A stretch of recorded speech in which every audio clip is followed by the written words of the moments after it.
Hello and welcome back to Freedom Tech Friday, a weekly live and interactive show hosted on the Ungovernable Misfits feeds. We go live for 1 hour every Friday at 9 a.m. Eastern and 2 p.m. UK time, but you can also catch up later on the podcast feed. On Freedom Tech Friday, we like to cover the latest news, trends for anything relating to freedom technologies. That could be anything from Bitcoin or Monero, encrypted messengers, privacy tools, and everything in between. Essentially, if there's a news item, tool, or topic that can help you take back some control in today's digital panopticon, then we want to talk about it. My name's Q&A and I'm head of customer experience at Foundation, where we build Bitcoin-focused sovereignty tools. And as always, I am joined by my good friend Max, the head honcho from the Ungovernable Empire, and Seth, who, as if by a stroke of magic, has just walked literally pinged. Yeah, who is COO at Cake Wallet. Freedom Tech Friday is a live and interactive show, and you can help steer the conversation by commenting live, pre-submitting your questions on topics on socials, boosting the show via Podcasting 2.0 app, sending tips, or just sharing the show with your friends. Top support from the last show with our dad, John, comes from Closed Network, who sent 5,000 sats and said that this is an absolutely based episode. I do need to catch up on that one. Thank you for the reminder. Thanks for your support as well, Closed Network. Without further ado, the boys are back together. Max, Seth, how's it going? Oh, there we go. There we go. Sorry, I saw you at the door. I just didn't want to let you in. Oh, you were talking about me and leaving me stranded in the cold, the rain. I'm doing well. I'm pumped to be here. Pumped to chat with Derek. He's been doing awesome stuff lately. Sorry if I spoiled the guest, but looking forward to it, guys.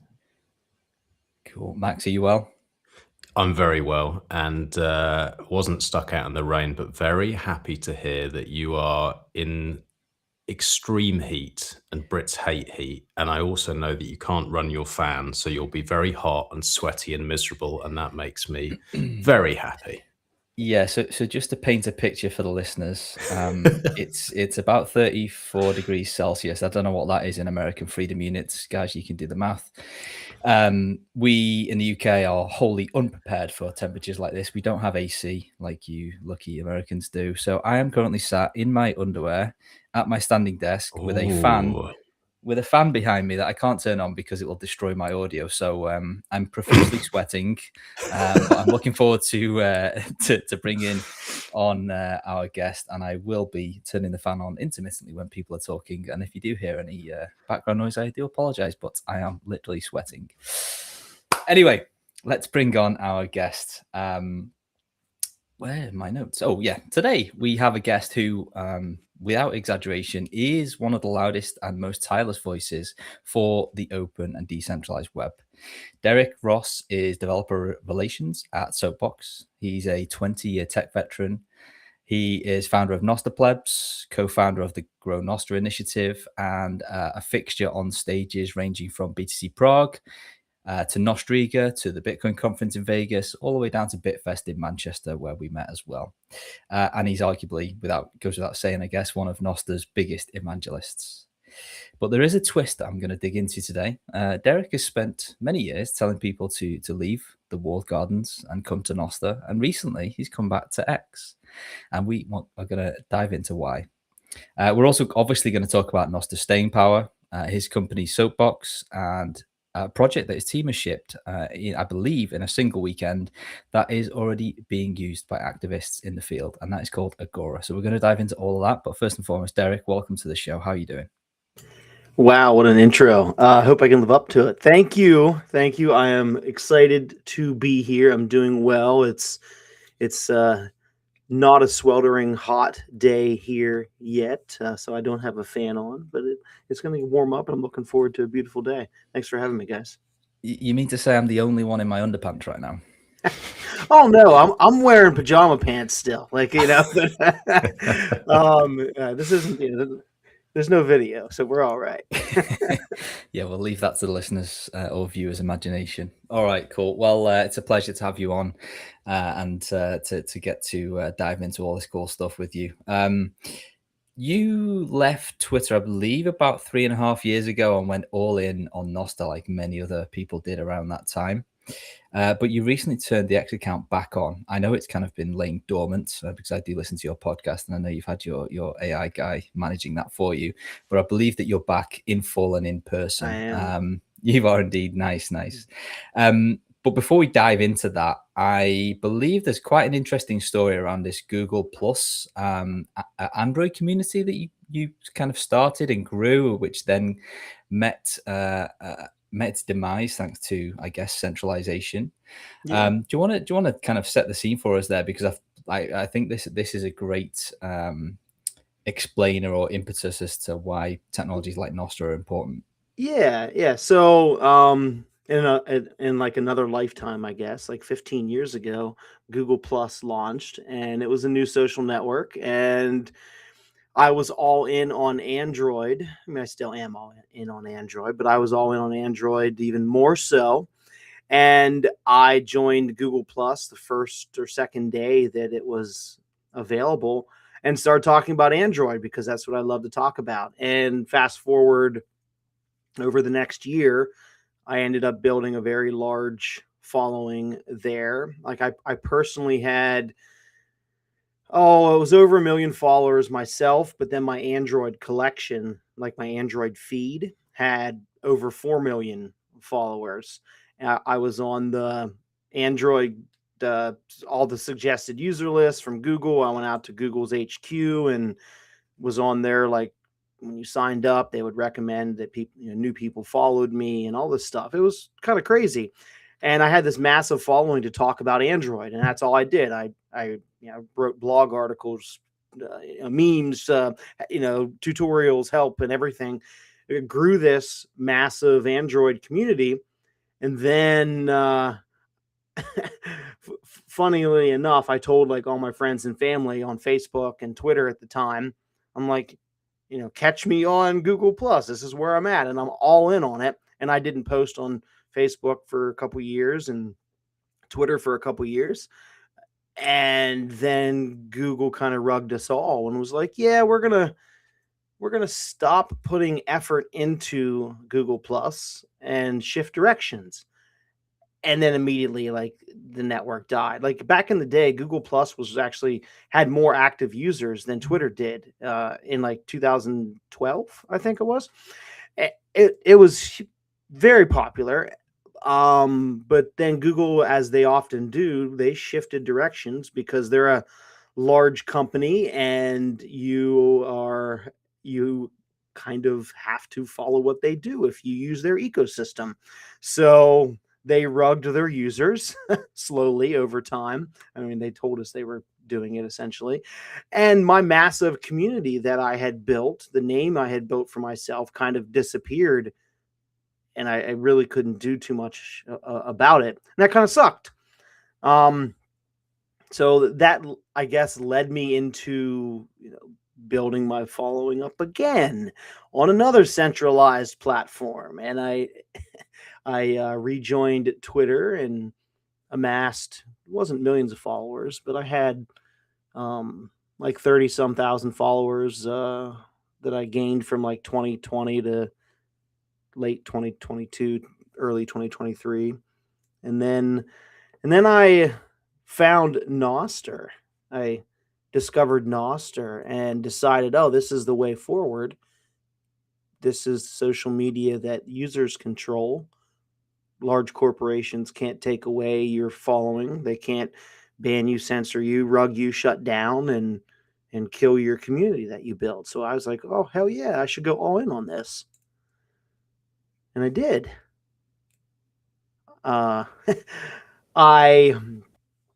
ended up telling people essentially what I had done before. Hey, I'm no longer on Twitter. I'm using Nostr. And I spent a couple months teaching people about Nostr and not really using Twitter. Every once in a while, I would maybe post something, but I barely used Twitter. I wasn't, productive. I wasn't active. I was all in on Nostr in the beginning. And then March of 2023 came about, and I came up with the hashtag March Off Twitter. And I told all of the Nostriches, all the people that were using Nostr and were very bullish on Nostr, to march off Twitter and never return. And then a lot of us did. And it was great. It was a great feeling for, 3 years. People would try to contact me, and I would say, "Oh, I'm Nostr only." And they're like, "Wow, you're Nostr only." And it's like, "Yeah, it's great. It's great." I think that was a mistake, though. That's I mean, I don't know how much you want me to keep rambling here, but you did hit the nail on the head. I did return to Twitter recently. Yeah, I love that you mentioned Google Plus, man. I have not heard that name in so long.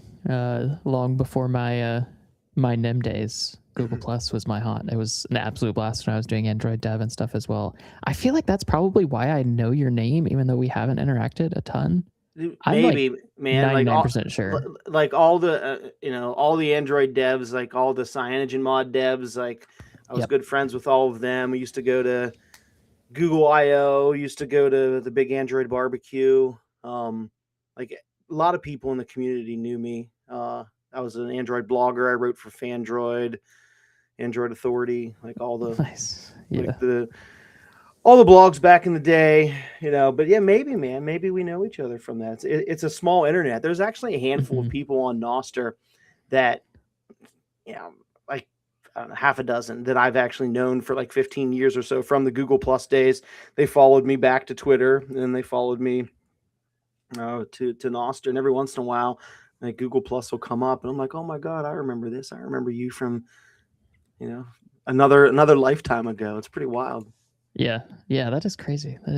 I had no idea that was part of your story too. So it's good to hear. I wonder, was it I'm assuming that it was mainly the Google Plus thing that made the idea of Nostr click for you, that you had such a platform and built that up and spent so much time, and that Google could just say, we don't like this one, and that was the main push. But why also completely leave X? Like, what was why the pairing? So if we rewind to around the time that Elon had taken over Twitter, we saw Twitter change hands and the future was uncertain. I started looking into other options because, I had already done this once, fuck it, we're going to do it again. And I started looking into options, and I actually joined NVK's Bitcoiner.social, his Mastodon instance, and was posting on there for like two or 3 months or something like that, because I was looking at, uncertain futures where somebody essentially controls my community for me. I mean, at the end of the day, that's really what happens. You can build a massive following, but if you're using one of these legacy centralized social media platforms, like, they can ban you, they can suspend you, they can shadow ban you, silence you, do whatever they want. You don't really own your feed. You don't own anything. And we would see this happen, right? Like, how many of us know friends from the Bitcoin ecosystem that they would rejoin Twitter with Ghost of so-and-so, Ghost 2 of so-and-so, Ghost 3 of so. Like, we saw how many like ghost accounts and, American Hodl 1, 2, 3, 4, the whole way up to like 8 or something like we saw this. We saw people getting rugged constantly. And with Twitter's future uncertain, 4 years ago, I said, well, it's maybe, the writing's kind of on the wall that we really need to find a social platform, protocol that users can own, and that no one can actually do this. Like, we shouldn't have to worry about censorship and starting over and new accounts and banned and getting your entire livelihood rugged. Like, I wasn't making money on Google Plus like people do today when they're influencers with millions of followers. But imagine, the people with millions of followers, their whole entire livelihood is to use, Instagram or TikTok or Twitter. That's where they get all their money. And then the platform taking that away and literally wrecking their job, their career. Like, it's wild that we actually live in a society where we do this and we think it sucks. We know that it sucks. We know that it's also normal that this happens and we just accept it. So Nostr clicked right away that there was a better future. And because it was early days, and I'm a in the technology ecosystem, my career's former systems administrator, now developer relations, I immediately said, oh, well, I can build on this new ecosystem. I can create tools and apps and services and so forth. It's simple enough for my smooth brain to figure it out. So let's figure out some things we can do. And I loved that I was able to contribute and participate with its growth. And like I said, like all of these things came together and all these things clicked right around the same time, that I could kind of see Nostr as a beacon of hope where this couldn't happen again. So I started preaching that to everybody. And one day I was talking to Odell on Nostr, and he's like, Derek, brother, have you joined us in deleting your Twitter account or your X account or whatever it was called years ago? And I said, no, I just abandoned it. I haven't posted in like 3 months. He's like, oh, well, you should delete it. I was like, oh, okay. Yeah, fuck me, I guess. So I went and deleted my account because Odell told me to. And I thought, you know what? He's right. I don't use it. Why should I keep it there? But yeah, I guess that the funny part of that is him and I both realized that leaving the conversation probably wasn't the way forward. You can't continue to be an evangelist for something if you can't talk to the people you want to evangelize. So him and I both rejoined right around the same time, I guess. Do you think that maybe both of you and others who did it overestimated how many people in the Bitcoin community and the types of people that were already following you would move across? 100%. And therefore you think, yeah, I think that was the general feeling, was like, yeah, 100%. Everyone's going to go. Yeah. And I spent the first year of my Nostr experience really coming to terms with that and trying to figure out why. And at the end of the day, like I remember I was being interviewed for Bitcoin Magazine, and I said something. I was like, I'm going to make people hate me when I say this, but I think some people were in Bitcoin for reasons other than they say they are. Meaning that, that they say that they like decentralization. They say they like censorship resistance. And they say they like and they understand proof of work. But do they, though? Do these things actually click? And it's hard. Like no one wants to start over. No one like goes out and says, hey, I'm going to start over and build my social following and my social system and web of trust and all this over again. That's hard work. And we already do a million things every single day. So at the end of the day, it's just easier to just keep using what you know is bad, but it also works for you. Like you've adjusted yourself and you kind of accepted this stuff as normal, and you just keep using it because it's easier. And I didn't realize that people, felt that way. I didn't realize that some people were maybe addicted more than I thought. Like it's hard to delete and stop using something that you're addicted to. So I think that, at least for me, what I ended up telling myself, that some people are addicted more than they think they are. Some people are in our ecosystem for different reasons than they say they are. And ultimately, it's just a pain in the ass. And Bitcoin adoption, 15 years ago was very small compared to what it is today. I mean, it's still small compared to the population of the world, but it's obviously gotten better and grown. And maybe Nostr's in the same way. It's too hard in the beginning years, and not everybody wants to use it in the beginning. So maybe maybe in a decade that's different. I don't know. Nostr's a long-term project, long-term mission, and maybe I was too too egregious or something. Just thought that adoption was gonna happen overnight. I think I was on in BTC Prague in 2024 on like main stage and or something, and I said, and by the end of year 3, Nostr will have like a million users. Well, I was wrong. I was very, very wrong there. Do you think, I know Q wants to take us somewhere else in a second, but it does remind me, you sound a lot more excited about Nostr, and I think a lot of people were than me, probably because you're more technical. but it reminds me of my feelings towards Bitcoin and being very sure that everyone that I spoke to about it would understand and start using it. Yeah. And I was so confident because I was thinking, oh, this is just makes so much sense to me. It's so great. Like, why the fuck would you not use this? Why would you use this shit technology rather than the good technology?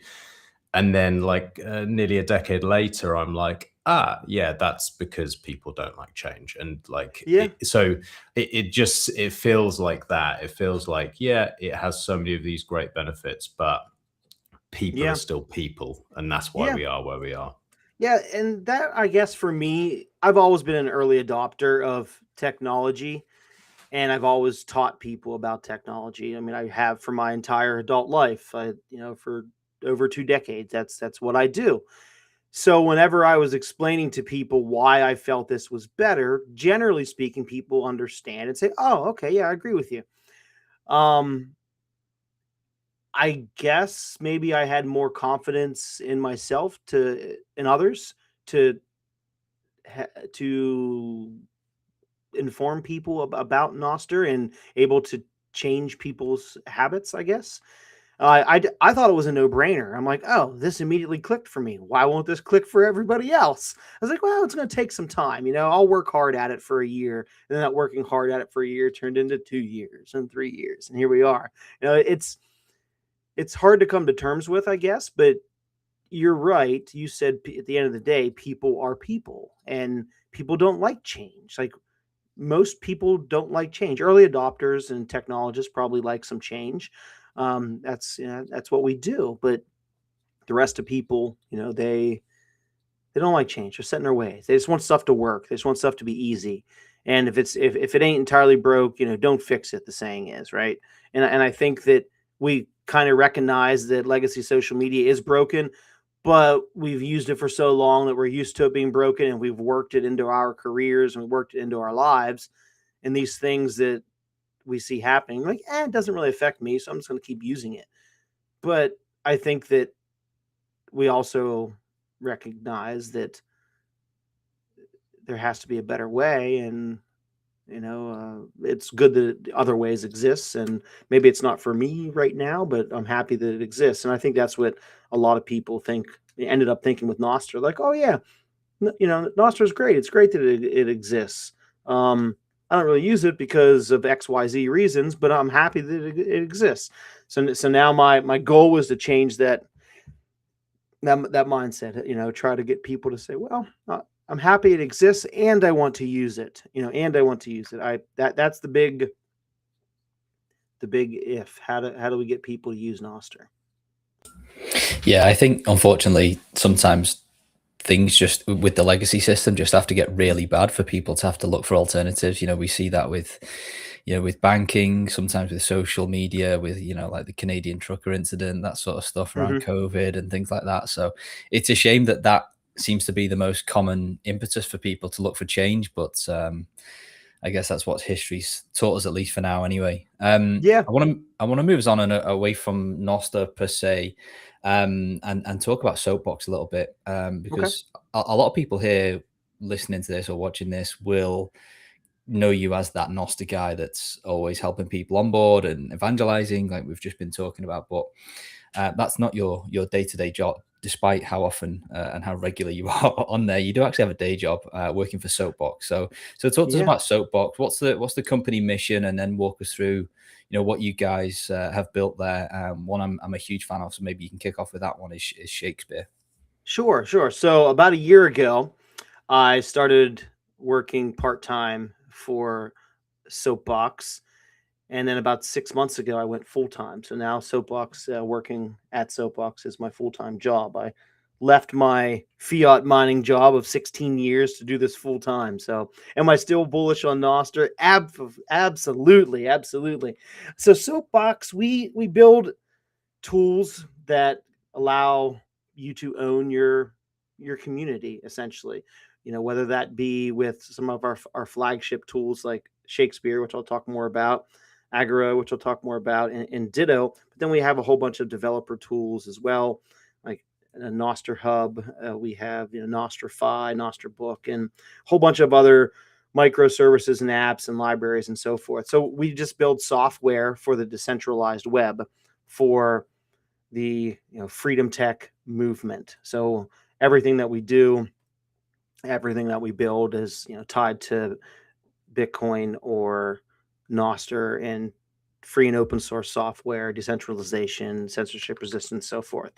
Our company was founded by Alex Gleason, and Alex has a really interesting story that a lot of people love. He was very well known in the Fediverse Mastodon space for several years, and he was approached by someone a couple years ago and said, "Hey, you're a really smart guy. Do you want to come build this thing for us? It's really high profile, very secretive." And he's like, "Oh yeah, that sounds fun. I like jobs, So he goes and he builds this thing, and it turns out the thing that he built was Donald Trump's Truth Social platform, and he ended up being the CTO for that company for a short amount of time, and then leaving his CTO job at Truth Social to go build upon Nostr because he recognized Nostr's importance for the world and didn't want to build a another closed ecosystem, another closed platform. So lo and behold, he started Soapbox, and fast forward like 2+ years later or so, joined a collective of companies that is funded through Jack Dorsey's Start Small organization. Jack donated a bunch of money to this collective, and several companies are operating out of the funds from that, and Soapbox is one of them. So to get back into our products a little bit after that brief Soapbox history. So you mentioned Shakespeare. Shakespeare's awesome. Shakespeare's kind of what I would say got me started with Soapbox.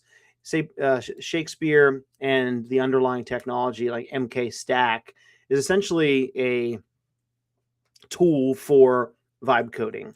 You can go to shakespeare.diy and build any type of website that you want. And Shakespeare is trained on, has all the code examples, code snippets, and so forth to build the perfect Nostr and Bitcoin website. Like it knows how to do a Bitcoin wallet. It knows how to do Nostr events and social and every single nip. It knows all the nips, all the specs. It knows how to work and build Nostr. Now you can go to Lovable and you can do this. You can go to Replit and you can do this, but they won't build Nostr and Bitcoin websites like Shakespeare can.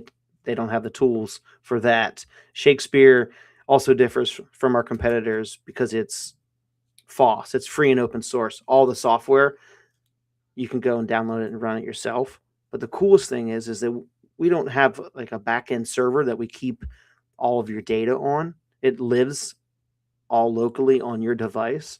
So this website, this application that you build, it's not on our server. The code, you have it. It's all on your device. You can do whatever you want with the code. It's not branded with our logo. You can edit it and change whatever you want from it. You can use whatever model that you want. Like we don't lock you into using one model. Ultimate freedom. You can choose whatever AI you want. You want to use Claude? Go ahead and use Claude. You want to use ChatGPT? You want to use ZAI, DeepSeek, whatever. Like you can use OpenRouter and choose from their hundreds of models. So you can use literally anything you want. And then when it comes to deployment, you can deploy on Nostr, you can deploy on Vercel, on Netlify, Insight, Railway, Cloudflare, whatever. We support all of the things. So there's almost too many options, right? Like we literally give you every single option that exists essentially because we don't want to recommend or force people into using things. Ultimate freedom, the ultimate freedom AI builder out there. Everybody was building closed systems that keep your code and your application and your data and we kind of went the opposite route with that. We don't do anything. You can pay in Bitcoin. You can buy AI credits from us with Bitcoin over the Lightning Network. You can use credit card if you want. So ultimate freedom to build. And Shakespeare has users building every single day, all day long. It's nowhere near as popular as Lovable. Obviously we wish it was. We wish the freedom tech route would win. But if you don't take VC money and all this other crazy stuff, apparently it's hard to succeed in this world. So we're the little guys here compared to our competitors, but that's okay. We have a niche market that we go after. We go after the freedom tech folks, the decentralization folks, the people that want to build and own all of their content and own all of their data and not have to be gated, behind any type of wall. So that's what Shakespeare is. It's been out for almost a year. We're coming up on, I think next month will be the 1 year anniversary from our beta launch that we had. And then we launched Shakespeare 2.0 last fall, which was the I'll say the more freedom version. And I said, people are building every single day. It's really wild to see some of the games people have built, the Nostr apps that people have built.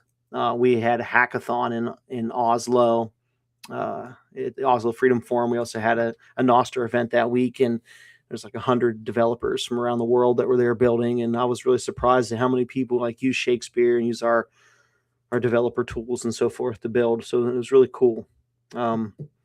Yeah. Have you guys built anything with Shakespeare? Have you played around with it at all? So just before Seth jumps in, because I know he's got a question. Fun fact: Shakespeare was my very first foray into vibe coding. Nice. It was literally I was listening to your podcast actually, and you were talking about it after the first launch, and I was just poking around. I had no idea what I was doing. That's not to say that I actually have a clue these days, but I'm certainly more versed in prompting than I used to be. And I remember poking around and quickly burning through some tokens because I literally had no clue what to build. I was just throwing ideas at the wall just to see what sticks, and it was a very, very useful experience for me actually. And yeah, I just wanted to throw that in there. Really, it was my awesome. first foray in there, and yeah, it's nice to see that it's going from strength to strength. I was actually trying to pull up the website to show some examples, but it seems that it's not working on my end. The website is, but there's no examples. What are some of the kind of cool or fun apps that have been built? And maybe if you can pull up your end to share your screen, that'd be even better. But if not, just well, yeah. So yeah, if you scroll down the homepage, you'll see a whole bunch of apps that are dominated right now by. We changed this a while ago to where anybody can submit their apps that they build to show up, and our number one user that is just building stuff all day long, his apps or his examples are everywhere. I'll say the most exciting thing that I've seen people build recently. We launched an app called Agora, and we actually we built that in a weekend. We built it with Shakespeare and the underlying tech from Shakespeare. So that was really exciting. I've built multiple apps. I built a music app. I built a calendar scheduling, like a meetup alternative built on Nostr with Shakespeare. What was the podcast one that you did? Oh yeah, Podster. Yeah, I built Podster. Podster's open source decentralized hosting for podcasts on Nostr. Podcasts generally use RSS. You guys are aware of that. Are doing RSS feeds. I wanted to have a Nostr native way, so I used Shakespeare to build a Nostr native way to host podcasts. So it uploads your media to Blossom servers. It creates the event and the track list and everything for the podcast. Our Nostr events linking to the media that's hosted on the Blossom server. But then for backwards compatibility, it'll also build an RSS XML file for you based on going out and crawling Nostr and pulling in the events and building the RSS file. And it's kind of like a community hub for your podcast. So it would give you a website and a way to communicate with your fans and get support and zap. So it was a website for your podcast, but also hosted your podcast on Nostr as well. So I built that with Shakespeare. But one of the coolest apps that no one from our team built. It was a Bitcoin, like Pokemon Go for Bitcoin, essentially. There was Bitcoin sats in the world, and you would go out and you'd collect sats. So you, as an event organizer, would geofence an area, a region, your town, neighborhood, whatever, however large of an area you wanted through this app. You would geofence it, and then you would fund it. So you would say, whatever, I want to spend 10,000 sats or something like that in this area, and then it would randomly drop these sats all over this geofenced area, and then you would walk around like Pokemon Go using like AR and walk around and look for these sats in the wild, and then when you would walk over the sats, you would collect them. So it was like for meetups and conferences, events, and so forth, to put sats out there and have people walk around and collect them. It was really, really cool. This summer, I think it's going to be used at a Nostr event. I don't know if anyone has used it elsewhere, but I do know the guy that made it. He was planning on using it at his Nostr event. So excited to see how that goes.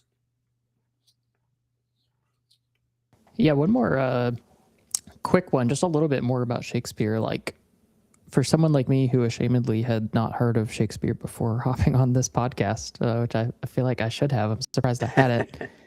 And has been using Claude Code, work, others like that to do some AI-driven work. Like, what would be the main advantage to me of moving to Shakespeare? Like, in terms of the user experience, in terms of, I know it's very freedom text centric. Mm-hmm. Are there other things that would draw me over? Obviously, that would be my personal preference, would be because it's freedom tech. But I'm kind of curious what someone who maybe isn't ideologically driven would benefit from Shakespeare versus being locked into one of these walled gardens. Yeah. So personally, for me, I use open code. I'm a more technical guy, so I use the command line, and I use open code or Claude Code, all day long.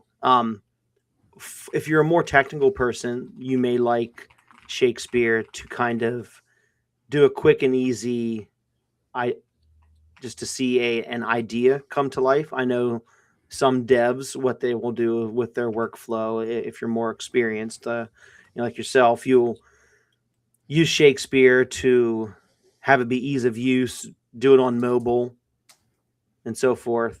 And then you can use Nostr Git and sync your code to Nostr.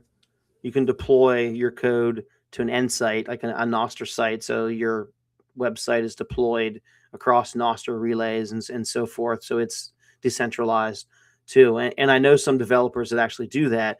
They're used to working all day long, in the terminal, but they like to go to Shakespeare to get started. They look at it as an easy starting point. And then once it gets to a point where they're ready to take over, then they'll, deploy it, as I said, to like Nostr Git. Then they'll clone the repo on their machine in their terminal, and then they'll start hacking away locally. So I know people that do it that way.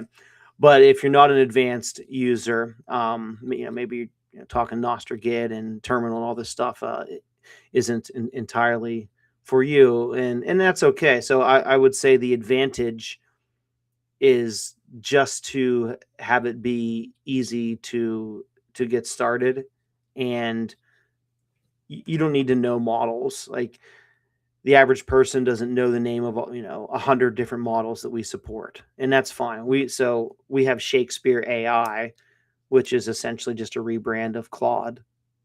So you can go and use Shakespeare AI. You don't need to get API keys. You don't need to go the full freedom tech route if you don't want to. You can just buy AI credits from us with a credit card or Lightning and just get started.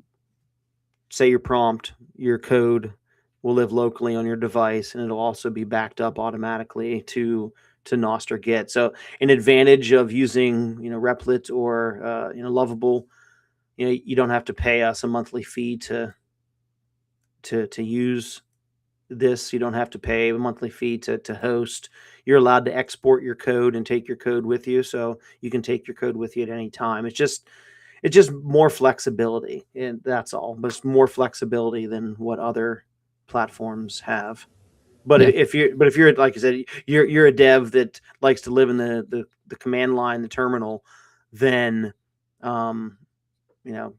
use it as a starting point. Like Hazard, the guy that invented Blossom, I was amazed that he gave a workshop on Shakespeare recently down in Nashville at Bitcoin Park, and he was talking about how he uses it to kind of get started on ideas. Like if he just has a random idea, he'll just toss the random idea into Shakespeare and then clone it, clone the repo later and work on it in the terminal and deploy it directly with an Nsight through Shakespeare. He loves it for that. It's just showing that Nostr's dev ecosystem and the infrastructure, like development infrastructure, actually works, and it is actually there, and people can actually build, deploy repos, clone, deploy to production, and so forth, all with Nostr if you want to. And so you mentioned a lot of like not having to pay for specific things that sometimes people are paying for outside of that. What's the profit model for Shakespeare? Like what's your vision for how it will be sustainable? And I know Q wants to get into Agora, and I really do too, because you're using silent payments. I don't want to take too long, but I'm curious. Yeah, all right. So that is an amazing question. We don't really make any money with Shakespeare. Even buying AI credits from us, it essentially is just a wash. Like there's a very, very, very small markup, but it doesn't make us any money. Like we don't make money from Shakespeare at all. The goal, the ultimate goal for Soapbox is to start a foundation and continue to seek funding to build the decentralized web, to build the free and open web. So that is our current goal, and we're actually, man, I don't know if I'm allowed to leak that, but I guess I just did. We're actually in the process of starting a foundation. Nice. Okay. So very different focus there. That's not meant to be profitable. That's meant to be more of a foundation and a sustainable thing that others build on top of and you build things on top of.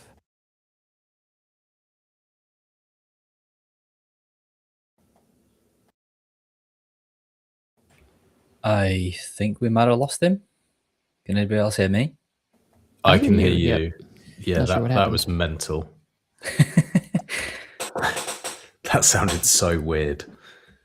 Sound like a hurricane just blew through his house or something. Yeah, let's hope not.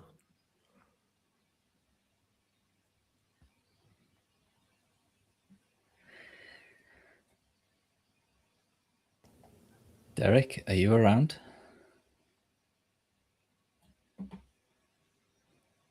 If you are speaking, by the way, we can see that you're on mute.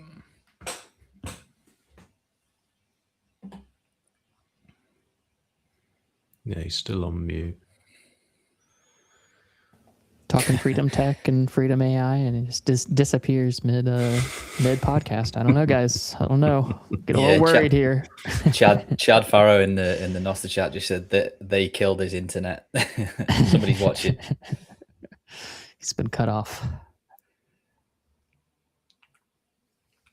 Well, let's fill the void just for a few minutes. Hopefully, he's going to come back. But Seth. Oh man, I said something that said something that the governments didn't like, and they cut me off. No, what really happened was, we'll never know. What really happened was, and it cuts off there. Oh my god, the agents are definitely watching. You can't make this up. Also, when he was speaking, then I could still see that he was on mute, which is very weird. What? I don't know that you guys spotted that as well. He was speaking, and it said that he was on mute. So I have no idea what's going on. Something fishy going on here. Cortic is saying that X is having issues as well. So maybe they just shut down the internet because there's just way too much signal coming out of this podcast.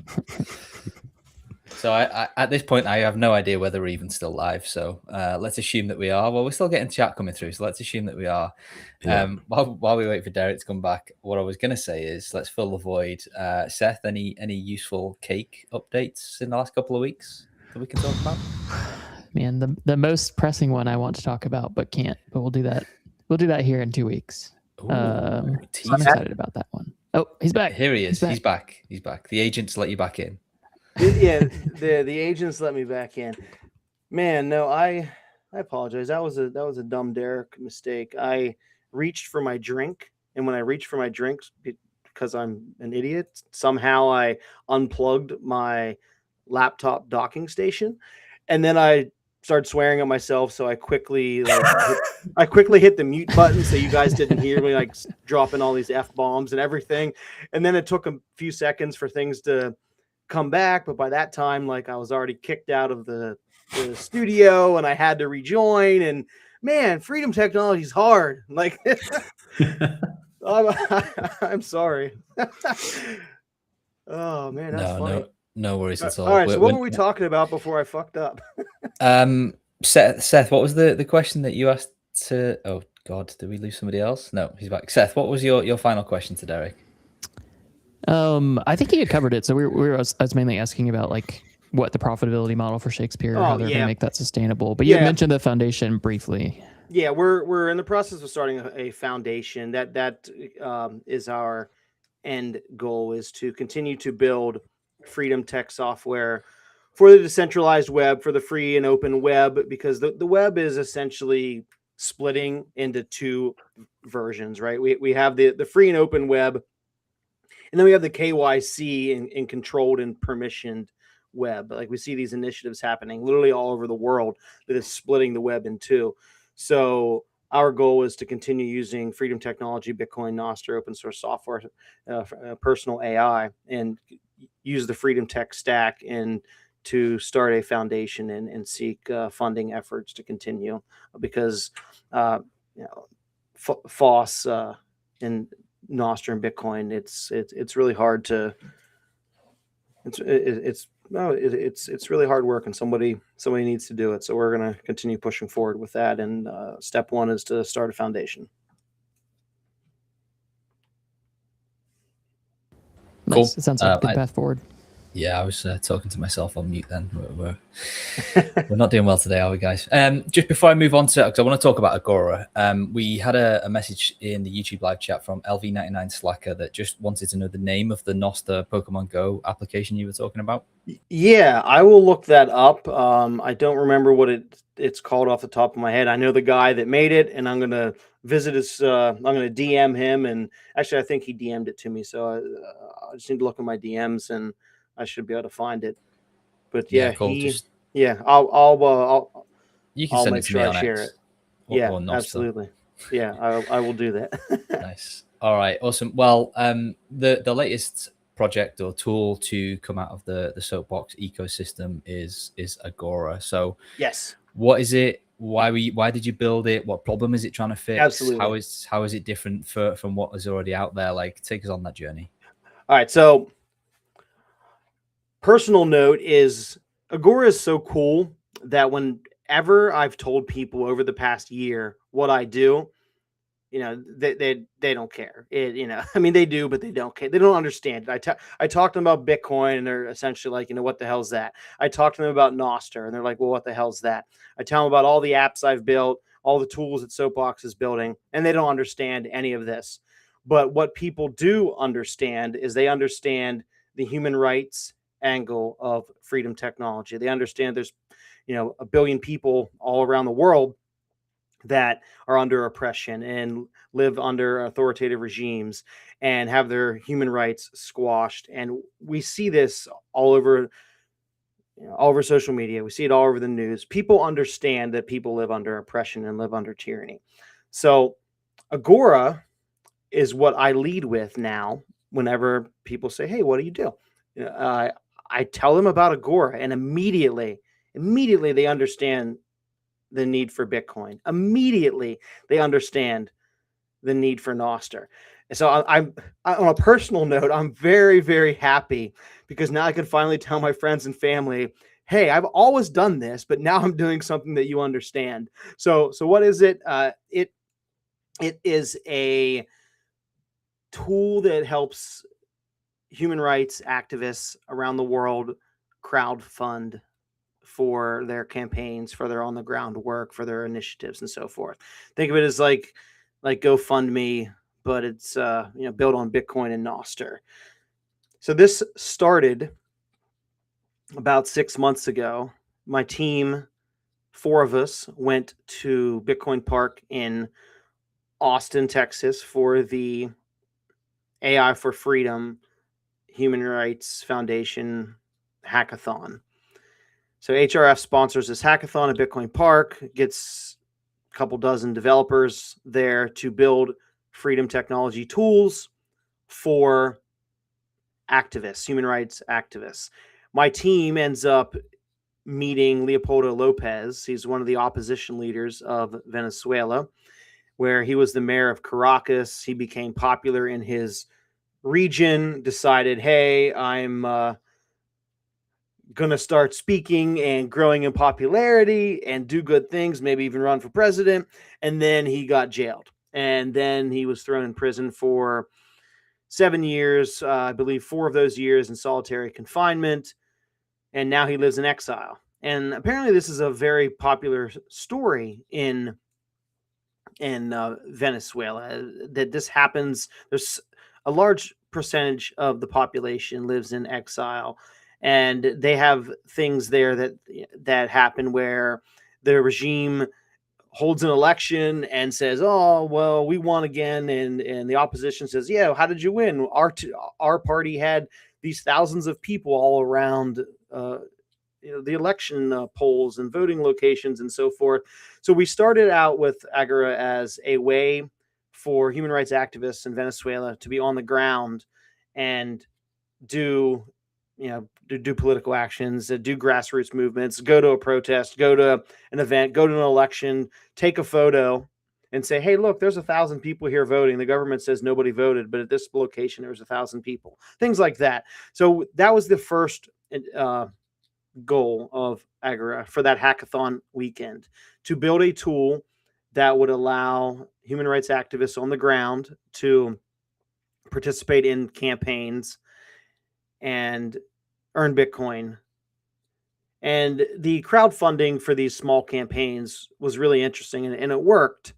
And then we decided to expand upon that idea. And then at Oslo Freedom Forum, HRF's event a couple weeks ago, we launched the new version 2.0 of Agora, which is a full-blown crowdfunding application that human rights activists all over the world can create campaigns and get zapped, get paid right away for their campaign. We have ways for people to use Web of Trust and verify campaigns.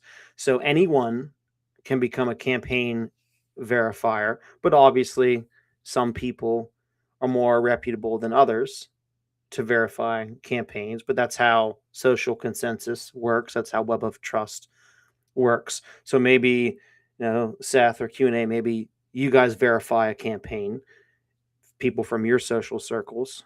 Maybe I verify somebody that you guys don't know, and so forth, and so forth and so forth. So we use Web of Trust to help facilitate that. But yeah, as you're showing on the screen here for the people watching, there was a major earthquake in Venezuela 2 days ago, I believe, very, very, very recently.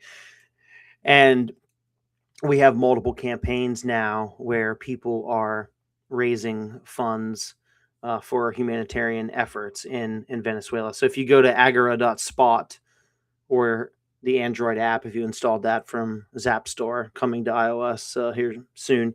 But if you go to agora.spot, you can donate relief efforts directly to human rights activists, humanitarian efforts around the world. And there are several campaigns. This uses Nostr. So all this is using Nostr. and then Bitcoin. So we like to say that Agora is unstoppable money, meaning that there is no way for this to be taken down. Like all of the other platforms that exist to do crowdfunding, at the end of the day, can be banned, can be taken down. The code for Agora is free and open source on our GitLab. Anybody can go and run it and deploy it anywhere. It lives on Nostr. All the data, there is no back-end server. Nostr is essentially our back-end. So all of the events, all of the identities, all the campaign information, everything all lives on Nostr. Anybody can incorporate this into their apps. Amethyst, the popular Android Nostr app, has incorporated Agora campaigns. So it's in that app. But like I said, it's a Nostr event. So anybody can run an Agora website. The application is on Zap Store, so it can't be taken down, the Android app. So this is unstoppable from an application and website standpoint. And then we use Bitcoin, unstoppable money. We decided not to use Lightning for Agora because at the end of the day, most people that use Lightning use custodians, and we didn't want to force people to use custodians. We wanted truly freedom money, because these are the people, human rights activists, these are the people where their governments will literally block applications, will stop them, will request information from tech companies and so forth. So we wanted to do this on chain. That way everybody just with a Bitcoin wallet could receive funds without custodians. So there's two main ways to do it. You can get funds through public payments. But then we also support the new BIP 352 silent payments as well. There's only a handful of, like, maybe a dozen or so wallets, that less than that actually, probably, that support silent payments right now. But silent payments were all the rage a few weeks ago whenever Sparrow Wallet launched with support, and we said, this is perfect timing. We should support silent payments as well. So you can do silent payments through Agora. You can also do generate new addresses and so forth as well. But we derive this all from your Nostr address. So it's not multiple wallets, not multiple keys for people to manage. So you get your mnemonic seed words that you can use that will restore your wallet, and it's all derived from one Nostr key. So it's one key for your identity, one key for your Bitcoin for your campaign. So we think it's the easiest way for somebody to just create a campaign, and boom, you can start getting money literally right away. And so we have several campaigns that were created recently for Venezuela, as well as dozens of other ones around the world. And now that we're rolling out these verified campaigns, I'm in the process of talking to Bitcoin circular economies around the world. And our goal with that is to have these circular economies become verifiers themselves. So then they can verify campaigns in their community. And then we can verify the circular economies. Again, web of trust, social consensus. So there is no person at the top that is in control. There is no one person at the top that is controlling who is verifying who. It's all through web of trust and all through social consensus. And that's about it. It's awesome. Again, this is probably one of the most rewarding apps that I've ever had the pleasure to work on, because it's real humans on the ground in some of the hardest places around the world that need Bitcoin more than most people. So it's really powerful to be able to see it in action. I'm really excited to watch this grow. Yeah, I absolutely love, like, this piqued my interest, especially when I saw that you were using silent payments, and y'all kindly enough opened a PR to silentpayments.xyz to make sure I got listed there as well. And like, to see this meeting a real use case where it is really the perfect fit here is is super exciting. It's just so good for on-chain payments like this. I did see that y'all aren't doing Lightning right now, and I definitely understand that from the complexity angle. But I'm curious if you've thought about using Spark or Arc for something like that. Like we've pushed Spark for Lightning and Cake Wallet exactly for the same reasons you've kind of listed. Well, you haven't done other Lightning approaches. Like it needs to be simple, it needs to be easy to use. Yeah. Still needs to be at least what I consider self-custodial, and it needs offline receive, which is a really critical piece for this type of thing. Yeah, so the version 1 that we built in our hackathon, we built it over the weekend, and we actually won second place in the hackathon for this app. I actually implemented Spark Wallet in version 1, and ultimately, I love Spark Wallet because developers can implement it. It's really easy, and users can just use it, and it just works for users. However, at the end of the day, it's still gated behind an API key, and it's still something that another entity controls. Like sure, you can get your seed words, and sure, you can say it's self-custodial, but at the end of the day, like it's controlled self-custodial. I mean, you can always unilaterally exit, which is the key for both Spark and Arc. That does distinguish it. Where if the Spark entity goes down or the Arc server, I really like Arc. I don't so much like Spark because there's only 2 Spark entities, like David Marcus and his brother. I forget what his name is, brother's name is, but they're the only 2 Spark servers right now, I believe, unless I'm wrong.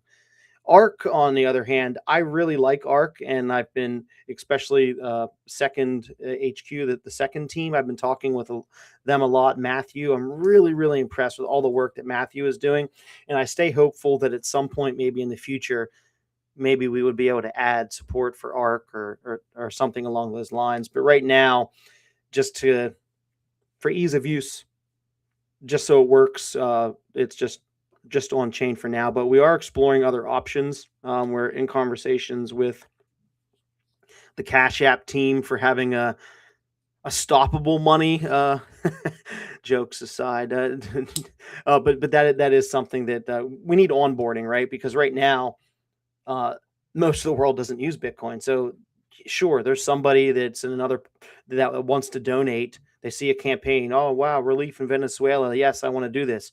I'm not a Bitcoiner. I don't have Bitcoin. What am I supposed to do? So there needs to be a way to onboard non-Bitcoiners to this. So, we're exploring like using other companies' onboarding rails to this. So maybe that will lead to something else. I don't know. I'll say that I'm a fan of using other things besides on-chain transactions. I would like in silent payments and so forth, like fees, like microtransactions. If someone wants to donate $1, those add up. If you have thousands of people that want to donate $1, that adds up. But doing that on chain kind of sucks. I would like to do microtransactions with Lightning or Arc or something in the future. I don't know if we're ever going to get to that point, but I will continue to beat the drum to do that if the need presents itself. Awesome. Well, yeah, this is a very, very exciting project, and clearly, doing great things for very needy causes. Excuse me. We are a little bit over time already. We could go on for hours. I could talk forever, man. Yeah, yes. I'd love to geek out talking vibe coding with you at some point. So maybe we'll get you back on and go down that tangent. But just to close us out, like, where do you want to send people to find out more about Agora and everything else that you're involved in? Absolutely. Yeah. So you can check us out on soapbox.pub, and you'll get information on Agora there. You'll get information on Shakespeare, as well as our unique Android client, Ditto, that I didn't get to talk about. But all these websites individually, it's agora.spot, shakespeare.diy, and Ditto, D-I-T-T-O, ditto.pub. Check us out on Ditto. Ditto's awesome. We'll have to come on here and talk about Ditto, man. Like, who remembers MySpace and themes, customizing your entire app? Like, that's why I love Ditto. You can customize literally everything on it. Then I'm back on X now, apparently. So toss me a follow on X. I'm a nobody there now, but it's hard to rebuild an account. Now I understand why no one wanted to move over to Nostr. It sucks starting over. I'm living that right now. So Derek M. Ross on X, and also, please follow me on Nostr.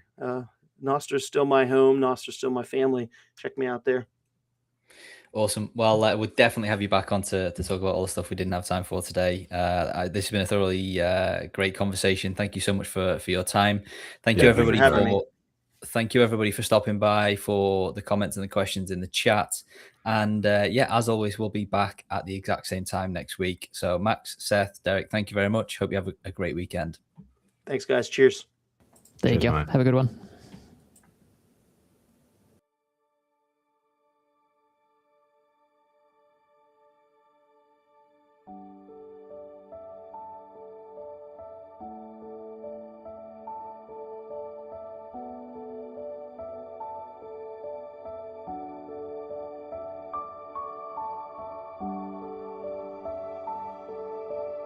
Thank you for listening to Freedom Tech Friday. To everyone who boosted, asked questions, and participated in the show, we appreciate you all. Make sure to join us next week on Friday at 9 a.m. EST and 2 p.m. London. Thanks to Seth, Max, and Q for keeping it ungovernable. And thank you to Cake Wallet, Foundation, and my NIM box for keeping the ungovernable misfits going. Make sure to check out ungovernablemisfits.com to see Mr. Crown's incredible skills and artwork. Listen to the other shows in the feed to hear Kareem's world-class editing skills. Thanks to Expatriotic for keeping us up to date with boosts, XMR chats, and sending in topics. John, great name and great guy, never change, and never stop keeping us up to date with mining news or continuing to grow the Meshtadel. Finally, a big thanks to the unsung hero, our Canadian overlord, Jordan, for trying to keep the ungovernable in check and for the endless work he puts in behind the scenes. We love you all. Stay ungovernable.